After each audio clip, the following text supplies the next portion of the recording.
It's time to forgive your enemy, even though that's a bitter pill for you to swallow. It's time to forgive Judas. It's time to reconcile. It's time to forgive. It's time to extend grace to Judas. The people who have persecuted you, slandered your name, ridiculed you, betrayed you in a very, very deep, hurt way. It's time to forgive them. As hard as that would be for us to do, it is hard to look in the face of the person who betrayed you in a very real, very deep, very ultimate way and still say to them, God bless you. Still say to them, peace be with you. It's hard not to say the things that you want to say, but instead respond in love. That is hard to do. So he says, the bitter cup, that's what that is. Us as Christians, as believers, as followers of Christ, as disciples, we have a responsibility to always be the bigger person. And we don't like that. You mean to tell me that I am a child of God, but yet he sends me into these dark places and tells me to be the light? We have a responsibility as followers of Christ. Our elders told us we needed Jesus in our lives. Our elders told us go to church. Our elders told us to live right. Our elders failed to tell us it's going to cost you yourself. You're going to have to die to yourself. You'll have to kill your flesh. You're going to have to be the bigger person. You're going to have to turn the other cheek. You're going to have to pray for people who have hurt you. You're going to have perspective to see beyond the situation and how it affected you. They said this is the right way, but they didn't tell us what it was going to cost. As followers of Christ, we have a responsibility to be the light.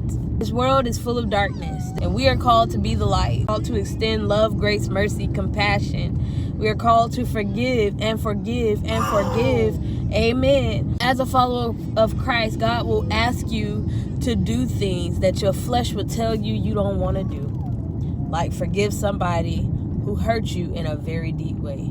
Like forgive somebody who betrayed you in a very deep way. But that's the cost.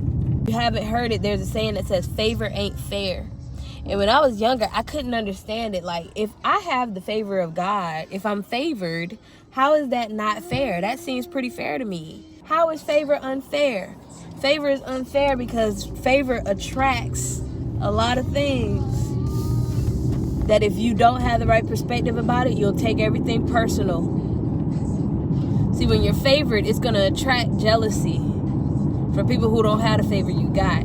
It's going to attract envy from people who don't have the favor you got. When you're favored, you may have to endure situations and circumstances that you would not have chosen for yourself. But you're favored. What do you mean I'm favored? Joseph was favored and he still went through the wire. A thought that came to my mind yesterday, and I didn't record the video because I was like, okay, whatever. Thought that came to my mind yesterday was how God will hide your worth and your value from people. But it's not up to you to decide, oh, they don't see me, they don't know my worth, let me cut them off. This world has got it twisted. So here, Joseph, right? God hid Joseph's value, not from his family members. God hid Joseph's value from the people who threw him into prison. He had this gift, but God hid that. Even when the cupbearer and the chef were in prison with Joseph, the fact that he was able to interpret their dreams and he said, yo, y'all, remember me. It was years before they even brought that up. It was a situation where he was needed. But God hid Joseph's value. Because if those people knew Joseph's value, they never would have threw him in prison to begin with. If the brothers knew his value, they never would have sold him into slavery to begin with. If they knew. They didn't know. But it had to happen. All of that took place so that Joseph could be properly positioned for the right time. Esther Esther had to be positioned as the chosen one because of what would have happened if she wasn't in place. And God trusted her. God trusted her not to be selfish, but instead to be selfless and to be compassionate for her people and to use her influence. Wow, God trusted Esther. And this is just a thought. We want these titles. We want these positions. We want these platforms. Perhaps you don't have the influence that you want yet because you can't be trusted with it. What are you going to do when you get it?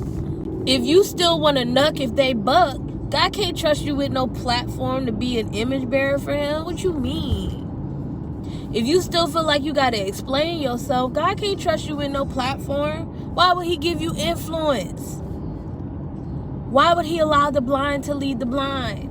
So we go through situations in life. We go through tests. We go through trials. We go through the stretching and the pulling and the pruning and the refining. Why? So that God can prepare us for where he's taking us. This culture, I am so sick of cancel culture. And I get it. We human. We've been hurt. We've been betrayed. We got a lot of trauma. A lot of us are looking at life through the lens of trauma. And we getting it wrong.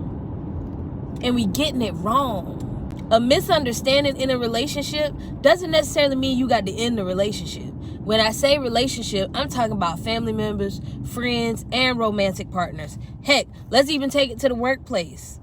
Just because you have a misunderstanding between you and a person doesn't mean you got to sever the tie. It's a misunderstanding. Now, if you had the misunderstanding, tried multiple times to have a conversation, and nothing is happening, then okay, maybe you part. People be so quick to end ties, sever relationships over miscommunication and misunderstanding. Then you look up and you wonder why you don't have nobody in your corner. You wonder why you don't have nobody trustworthy. You wonder why you never experienced real love, baby, because something wrong with you too. Anyway, we be so quick to point the finger at everybody else, but ha. My homegirl Kim said on a podcast recently, she said, sometimes you the problem.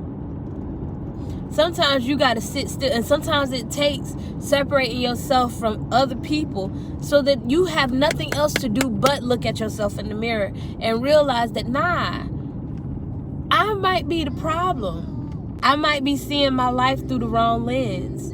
I might have the lenses of trauma on. I might be seeing my life through the lens of bitterness. I need to backtrack and uproot some things so that I can have a proper perspective, so that I can conduct myself in my life in such a way that it will be fruitful. Sometimes you're the problem.